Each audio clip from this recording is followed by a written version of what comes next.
This guy's having himself a pretty good day. I mentioned Mark in Chicago had a nice email read, and I set it aside. And now this guy somehow worked his way into the rotation, and he's on the phones. Let's go there to Chicago. Mark, what's up? How are you? Hey, Rome. Hopefully I don't negate any of the karma I've built up today with those good emails with this call. I know I left on kind of a sour note the last time I called in with my description of Mark in Hollywood, but hopefully I'll redeem myself today. I just wanted to reiterate my pick for Friday. Rick in Buffalo. He's going to call in and sound like he's dropping a number 2 on the field. Oh, yeah, he's going to win it. Speaking of Rick in Buffalo, seeing Scherzer take that ball off the nose. Rick's got a pretty big beak himself.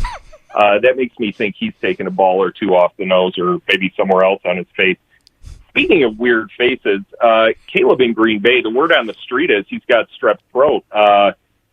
He's going to be struggling to call in on Friday, but Lord knows he will call in just so he can get that $50 gift card so he can buy himself a second seat to buy some tickets to the touring production of Cats when it comes through Green Bay later on this year.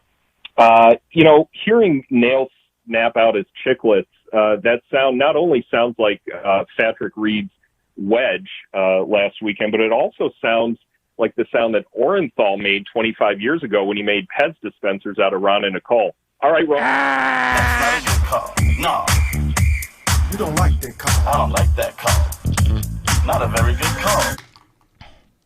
Mark in Chicago clearly should have quit while he was ahead with that one line that he sent in an email. And it's like my man's up there like on open mic night, just dying.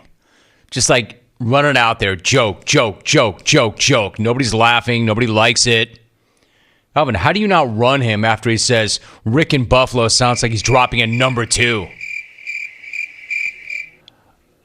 Anyway, Caleb, how about that, Caleb? Is this thing on? Anybody out there? Hey, does this work? Anybody out there? Hello? Anybody with a pulse?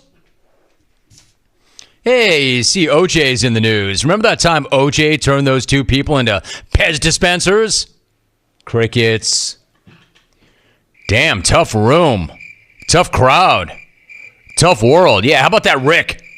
Man, he's got a big-ass beak. Probably took a bunt or 5 off his face. Is this thing on? Am I right? Am I right? Well, look at the positive. At least he didn't reference anybody, quote, attaining the HIV, like he did the last time he called. I mean, after all, the guy did do this the last time he called. When my roids flare up like a 4th of July fireworks show, I use Roid Out. I'm Mark in Hollywood. Or maybe it's for that pill. You know that pill that people take before they wrestle with someone who's attained the HIV? I mean, what kind of drug is that anyway? That's not a good call. No. Or maybe it's that pill they take, people who wrestle, the pill they take before they wrestle with somebody who attained the HIV. Like, that happened on the show. That guy said that. So, because I never, ever could have conjured up or imagined anybody ever saying anything like that on this show, I have to admit, I was curious what the guy might say this time. Curious. And he did have a pretty good email earlier. And it couldn't have been any worse. Couldn't have gone any worse.